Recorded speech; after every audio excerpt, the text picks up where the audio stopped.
Ken here from Gunsmith U with Binary Arms. Today we're going over what we did to prepare the stock for the Remington 700, as well as how we mated the stock to the rifle.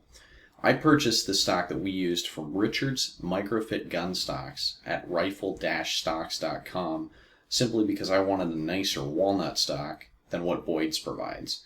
But if you would have purchased a laminate stock from Boyd's, as mentioned prior, you would follow all of these same steps, except you won't have to do any of the sanding or finishing of the actual outside of the stock. Because I received an unfinished stock, I had to sand the entire thing with progressively higher grit sandpaper, which took about a full day of work. This is a relatively straightforward process of sanding away any tool markings from when the stock was cut, and then smoothing the wood with the progressively higher grits to bring out the wood's natural texture and to make it look nicer once the finish is applied. To mate the metal of the rifle to the stock, the first step is to see how well the rifle fits right off the bat, and if so, how snugly the fit is. This is easily done by putting the rifle in the stock and screwing in the bolts for the stock itself. If the metal does not fit correctly into the pre-cut channel, which is very common as there are always differences in manufacturing tolerances, simply use your Dremel tool with a material removal bit to clear out the tight spaces. It is crucial that the barrel does not touch anywhere on the stock, and you can easily test to see where tight spots would be by taking a dollar bill, wrapping it around the barrel while it is bolted to the stock, and sliding it the length of the barrel.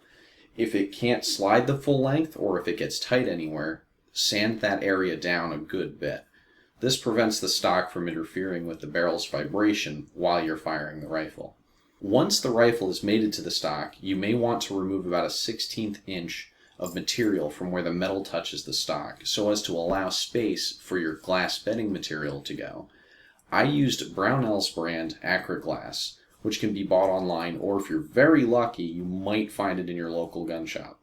The directions to applying the glass bed come with the kit and are very extensive, so I won't go over them here, but you can find them with the kit or online. The only recommendation I make that the kit does not is that you remove the trigger assembly. This is not necessary, and you will need to pick up a set of punches if you don't already have them, but this prevents the trigger from getting any kind of bedding material on it.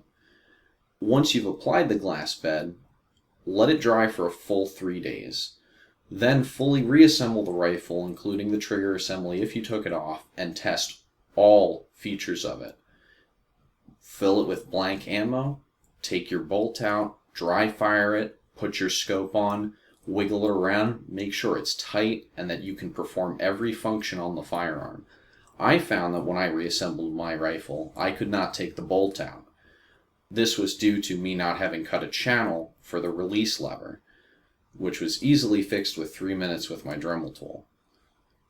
Once all of those steps are done, you are essentially done mating your rifle to your stock.